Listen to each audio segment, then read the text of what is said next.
இன்றைய தினம் அனைத்து இந்திய அண்ணா திராவிட முன்னேற்ற கழகத்தின் சார்பாக சட்டப்பேரவையில் பேரவை விதி 56 கீழ் பொது முக்கியத்துவம் வாய்ந்த நிகழ்வுகளை குறித்து பேரவை ஒத்திவைத்து விவாதிக்க வேண்டும் என்று சட்டப்பேரவைத் தலைவர் அவர்களுக்கு கோரிக்கை வைத்தேன். அவர் அந்த கோரிக்கையை நான் ஏற்கின்றேன். அதே சமயத்தில் இது குறித்து முதலமைச்சர் அவர்கள் ஒரு சில விளக்கத்தை அளிப்பார்கள் என்று குறிப்பிட்டார். நான் சட்டப்பேரவைத் தலைவரிடத்திலே கேட்டுக்கொண்டதெல்லாம் கரூர் சம்பவம் குறித்து முதல்வர் கருத்து சொல்வது என்றால் இது பிரதான எதிர்க்கட்சி அனைத்து இந்திய அண்ணா திராவிட முன்னேற்ற கழகம். கரூர் சம்பவம் நடைபெற்ற நிகழ்வு குறித்து பிரதான எதிர்க்கட்சி என்ற முறையில் எங்களுடைய கருத்துக்கள் தெரிவித்த பிறகு முதலமைச்சர் பதிலளிப்பதுதான் பொருத்தமாக இருக்கும் என்று நான் குறிப்பிட்டேன். சட்டப்பேரவைத் தலைவர்கள் 56 விதி எண் 56 கீழ் பேசுவதற்கு வாய்ப்பு கொடுக்கிறேன் என்று சொல்லிவிட்டு உடனே முதலமைச்சர் அவர்களை அழைத்து நீங்கள் அரசனுடைய கருத்தை குறிப்பிடலாம் என்று அவருக்கு அனுமதி கொடுத்தார். நான் இது முக்கிய பிரச்சனை என்ற காரணத்தினால் இன்றைக்கு 41 பேர் உயிரிழந்து மிக துயரமான சம்பவம் என்ற காரணத்தினால் நாங்கள் அமைதி காத்து சட்டப்பேரவைத் தலைவர் சொன்னதற்கு சம்மதித்து முதலமைச்சர் அவர்கள் என்ன கருத்தை சொல்வார் என்பதை நாங்கள் கேட்போம் என்று அங்கேயே அமர்ந்து முதலமைச்சர் சொன்ன கருத்துக்கள் எல்லாம் நாங்கள் அமைதியாக கேட்டுக்கொண்டிருக்கிறோம். அவர் இந்த திராவிட முன்னேற்ற கழக அரசு இந்த கரூர் நிகழ்வு குறித்து என்னென்ன நடவடிக்கை எடுக்கப்பட்ட என்ற விவரத்தை தெரிவித்தார். அதுக்கு பிறகு பிரதான எதிர்க்கட்சி என்ற முறையில் பேரவை விதி 56 கீழ் நான் பேசுவதற்காக அனுமதி கேட்டேன். அனுமதி கொடுத்தார்கள். அந்த அடிப்படையில் நான் பேச ஆரம்பித்தேன். அதில் 27/9/2025 அன்று வேலுச்சாமிபுரத்தில் தமிழக வெற்றி கழகத்தின் தலைவர் அவர்கள் மக்கள் சந்திப்பு கூட்டம் பேசிக் கொண்டிருந்த பொழுது ஒரு 10 நிமிடத்திற்கு பேசிக் கொண்டிருந்திருப்பார். அந்த சமயத்தில் ஒரு செருப்பு வந்து விழுகிட்டது. இதெல்லாம் நான் சட்டமன்றத்தில் பேசினா அதை நீக்கி விடுவாங்க. அதனால இங்க மக்களுக்கு தெரிவிப்பதற்காக ஊடகத்தின் வழியாக தெரிவிப்பதற்காக தெரிவிக்கின்றேன். ஊடகத்தில் வந்த செய்தி தான் தெரிவிக்க 10 நிமிஷம் தான் அதில் பேசிட்டு இருந்தார். அந்த கூட்டத்தில் உடனே ஒரு செருப்பு வந்து விழுது. அதை பற்றி இந்த அரசு அவருடைய கருத்து எதுவுமே சொல்லல. அதுக்கு பிறகு கிட்டத்தட்ட அந்த கூட்ட நெரிசல்ல சுமார் 41 பேர் இன்றைக்கு இறந்திருக்கின்றார்கள். அதில் 10 குழந்தைகள், 18 பெண்கள், 13 பேர் ஆண்கள் என்று தகவல் கிடைத்திருக்கின்றன. அதோடு இந்த திரு ஸ்டாலின் தலைமையில் இருக்கின்ற அரசாங்கம் இந்த கூட்டத்திற்கு முழுமையான பாதுகாப்பு கொடுக்கப்பட்டிருந்தால் இந்த உயிர் வலியை தவிர்த்திருக்கும். ஆனால் இந்த அரசாங்கம் எதிர்க்கட்சிக்கு ஒரு நீதி, ஆளுங்கட்சிக்கு ஒரு நீதியாகத்தான் பார்க்கப்படும். அது எந்த எதிர்க்கட்சியா இருந்தாலும் சரி. அந்த அடிப்படையில் முழுமையான பாதுகாப்பு கரூர் வேலுச்சாமிபுரத்தில் நடந்த கூட்டத்திற்கு காவல்துறை பாதுகாப்பு அளிக்காத காரணத்தினால் இந்த அரசுடைய அலட்சியத்தால் 41 பேர் உயிரிழந்திருக்கின்ற சம்பவத்தை நான் குறிப்பிட்டேன். அதுவும் அவர்கள் அவைக்கு பொழுது நீக்கிவிட்டார் என்று கருதுகிறேன். எல்லாம் நடந்த சம்பவம் தான், புதுசா நான் எதுவுமே சொல்லல. அதோடு ஏற்கனவே தமிழக வெற்றி கழகத்தின் தலைவர் 4 மாவட்ட மக்கள் சந்திப்பு கூட்டத்தை நடத்தியிருக்கார். திருச்சி, அரியலூர், நாகப்பட்டினம், அடுத்து திருவாரூர், அதுக்கு பிறகு நாமக்கல், அப்புறம் தான் கரூருக்கு வந்தார்.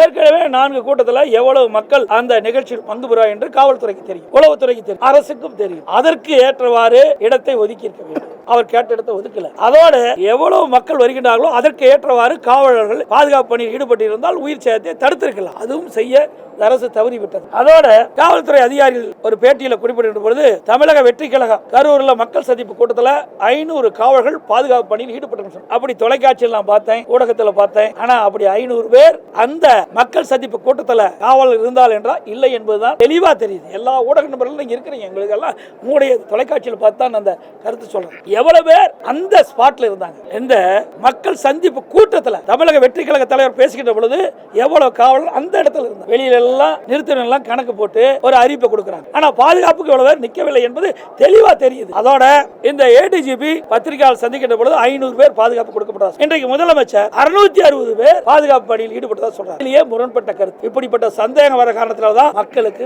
இதுல இந்த சம்பவத்துல மிகப்பெரிய சந்தேகம் இந்த அரசின் மீது ஏற்படும். அதோட இந்த இடத்தை ஒதுக்கி கொடுத்திருக்கிறாங்க. இது வேலுச்சாமிபுரத்துல தமிழக வெற்றி கழகம் மக்கள் சந்திப்பு கூட்டத்திற்கு இடத்தை ஒதுக்கி கொடுத்திருக்காங்க. இந்த இடம் அதிமுக தலைவருடைய பிறந்தநாள் வருகின்ற பொழுது இந்த இடத்தை 24/1/2025 கேட்டோம். அப்பொழுது எங்களுடைய பொன்மனச்செம்மல் புரட்சி தலைவர் எம்ஜிஆர் உடைய 108வது பிறந்தநாள் பொதுக்கூட்டம் நடத்த வேண்டும் என்று நாங்கள் கேட்ட பொழுது அந்த கூட்டம் அந்த இடத்தில் நடைபெற இந்த காவல்துறை அனுமதி. அதுக்கு அவர்கள் சொன்ன கருத்து நிறைய 4 பாயிண்ட் இருக்குது. அதுல ஒண்ணு மட்டும் நான் சொல்றேன். தாங்கள் பொதுக்கூட்டம் நடத்த அனுமதி கேட்ட வேலுச்சாமிபுரத்தில் அதிக அளவில் மக்கள் போக்குவரத்து மிகுந்த பகுதி என்பதாலும் குறுகிய சாலை என்பதாலும் கூட்டம் கூடும் போது 2 புறம் முன் சாலை மறைக்கும் சூழல் ஏற்படுது. இதனால நாங்க கொடுக்க மாட்டோம். ஏற்கனவே நிராகரிக்கப்பட்ட இடம் அப்படி இடத்துல எங்களுக்கு கூட்டம் நடத்துவதற்கு அந்த இடத்தை தான் கொடுத்தாங்க. ஏற்கனவே எங்க கூட்டம் நடத்த வேணும் கேட்டோம். ஆனா அப்ப மறுத்து நாங்க நீதிமன்றம் போன எழுச்சி பயணத்தின் போது கரூரில் சட்டமன்ற தொகுதியில் எழுச்சி பயணத்தை மேற்கொள்கின்ற பொழுது கரூர்ல அங்க கூட்டம் நடத்துவதற்காக எங்களுடைய மாவட்ட செயலாளர் பல இடத்துல கோடிட்டு காட்டி அனுமதி கேட்டாரு.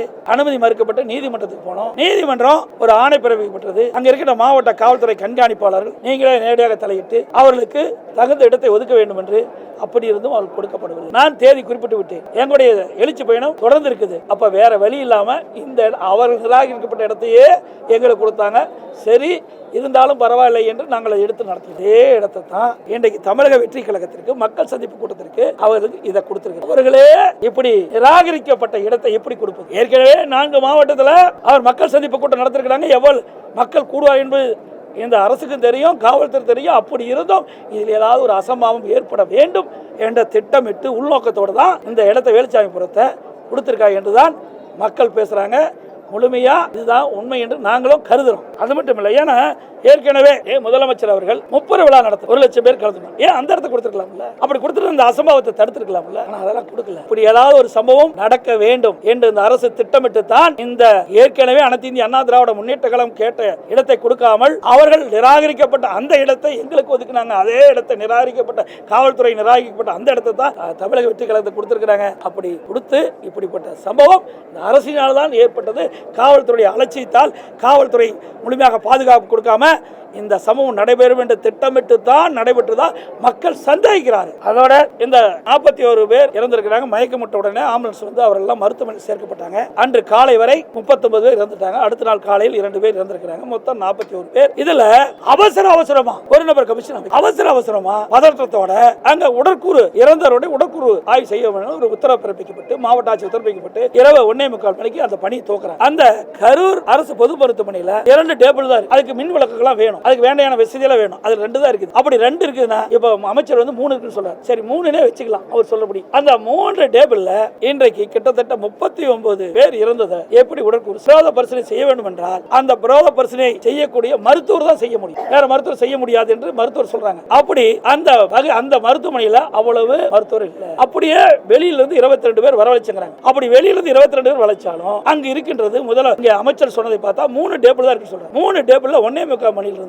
நான் 8 மணிக்கு போகும்போது 31 பேர் உடற்கூறு ஆய்வு செய்யப்பட்டு ஒரு உடற்கூறு ஆய்வு செய்வதென்றால் ஒரு உடலை உடற்கூறு ஆய்வு செய்வது என்றால் 1.5 மணி நேரம் வேணும். உடற்கூறு ஆய்வு செய்த பிறகு என்னென்ன காரணத்திற்காக அவர் இறந்தார் என்ற ரெக்கார்ட்லாம் பண்ண வேண்டும். ஆக இப்படி இந்த செயல்பாடெல்லாம் செய்வதற்கு சுமார் 1.5 மணி நேரம் தேவைப்படுவதாக மருத்துவர் சொல்றாங்க. அப்படி இருக்கின்ற பொழுது 31 பேர் எப்படி இவ்வளவு வேகமாக விரைவாக உடற்கூறு செய்ய முடியும் என்ற ஒரு சந்தேகம் மக்களிடத்திலே இன்றைக்கு பரவி இருக்குது, எழுந்திருக்குது. அது அச்சத்தை போகக்கூடிய அரசுடைய கடமை. இதுக்கு நாங்க இந்த கேள்வி கேட்டோம். அதுக்கு ஏதோ பதில் சொல்றாங்க. அதோட ஒரு நபர் கமிஷன் அமைக்கப்பட்டாங்க. அதோட கரூரில் நடந்த சம்பவம் குறித்து விசாரணை மேற்கொள்வதற்காக அங்க இருக்கிற ஏடிசிபி ஒருத்தர் நியமிக்க இப்படி 2 பேரும் பணி துவக்கிட்டாங்க. அப்படி ஒரு நபர் கமிஷன் அமைக்கப்பட்ட உடனே அவருக்கு தேவையான உதவியாளர் நியமிக்கல, அலுவலர் நியமிக்கல. அங்க இருக்கிற கம்ப்யூட்டர் மத்த வசதி எல்லாம் செய்து கொடுக்கணும், உட்கட்டமைப்பு வசதி எல்லாம் செய்யணும். எதுவுமே செய்யல. உடனே ஒரு நபர் கமிஷன் ஆணையத்தில் இருக்கிறவர் உடனே மதியம் 1 மணிக்கு போனான்னு அரசு சொல்லுது. 1 மணிக்கு போய் அங்கு பாதிக்கப்பட்டவர் பாக்குறாங்க. அப்ப பாதிக்கப்படுகின்ற பொழுது அவரிடத்தில் விவரத்தை கேட்கறாங்க. அந்த விவரத்தை யார் பதிவு உதவியாளரே இல்ல, பதிவு செய்ததற்கு நேர்முக உதவியாளரும் இல்ல.